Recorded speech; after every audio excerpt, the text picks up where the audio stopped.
welcome back to another edition of Austin's American Flyer. This is part 2 of our kind of getting the train set ready to run around the Christmas tree. And as promised, this is going to deal with a coupler issue that may or may not be common. And the reason I decided to do this is because it's a little bit of a tricky one, and I may or may not have a good suggestion for you. Okay, so you will see in the video that I'm using a small hammer. I'm using a couple pliers. I've got a piece of sheet metal, which you can pick sheet metal up in different gauges as well as aluminum, like this at Menards. So this is where the metal came from. It's a 22 gauge, which is thin enough that I can cut it with some metal shears. Then as far as the drilling tools, I've got a center drill, I've got a twist drill, and then I've got a threading tap. So there you have it.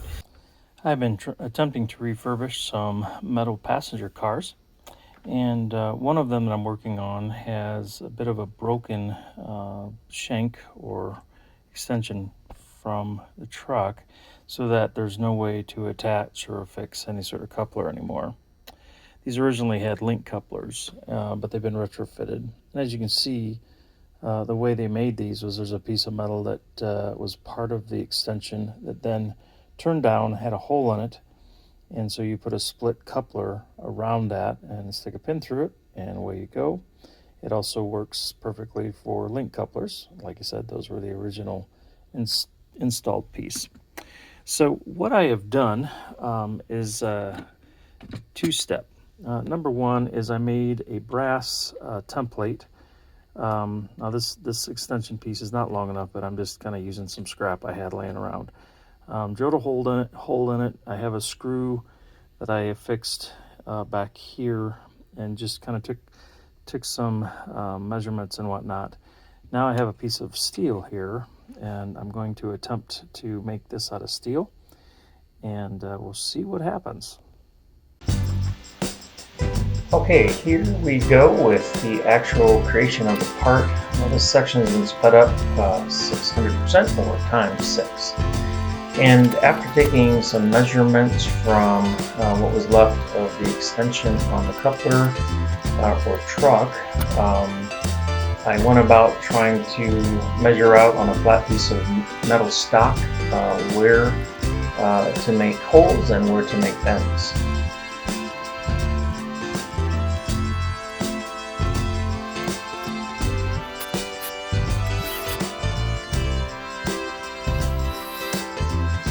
Next, I used my center drill after marking out the holes locations to get started, and then finish those holes out with twist drill.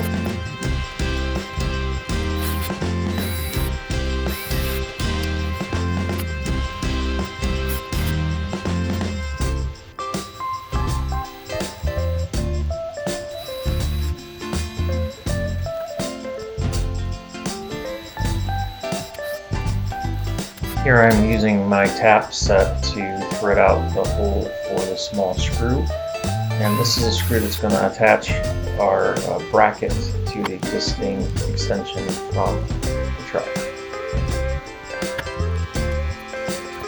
One of the things that I did quite often was do test fits, and I found that despite my careful measurements, there was some existing solder on the extension off of the truck that was causing my existing measurements to be off. So I did a couple things. One was I ground away the solder, but then I also needed to use a milling bit, which I didn't actually mention that before, but I used a milling bit to oblong the hole I had made for the pin that holds the coupler in place. And I had to do this because, again, I couldn't get all the solder off. It increased the thickness, and I needed some more room. So that was some additional fabrication and customization that I had to do to make this work. When you see little bits of the hammer and you hear me doing some banging, sometimes it's off camera. What I'm doing is I'm trying to keep this piece flat as I move it around and drill holes and whatnot. It would, sometimes get a little bit out of square and out of flat, so that's what I was doing there.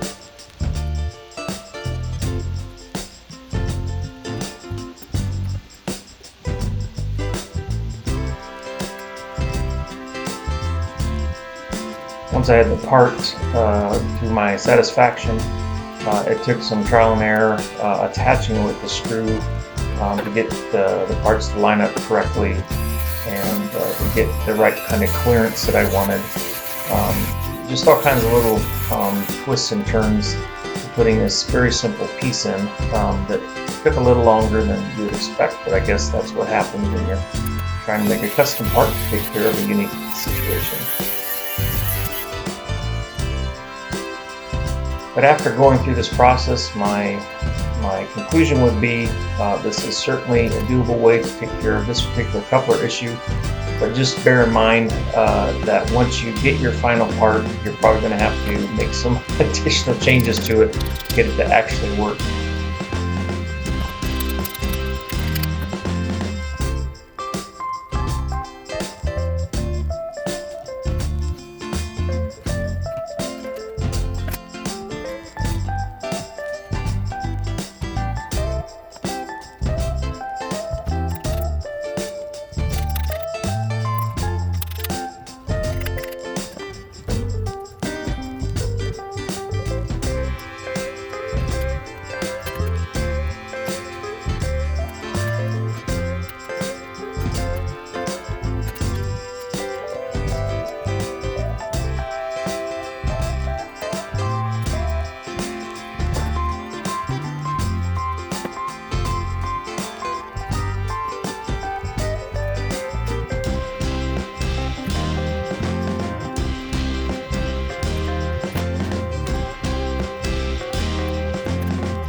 And until next time, thank you, and come back and let's remember the reason for the season. God bless. Take care. Until next time, we'll see you.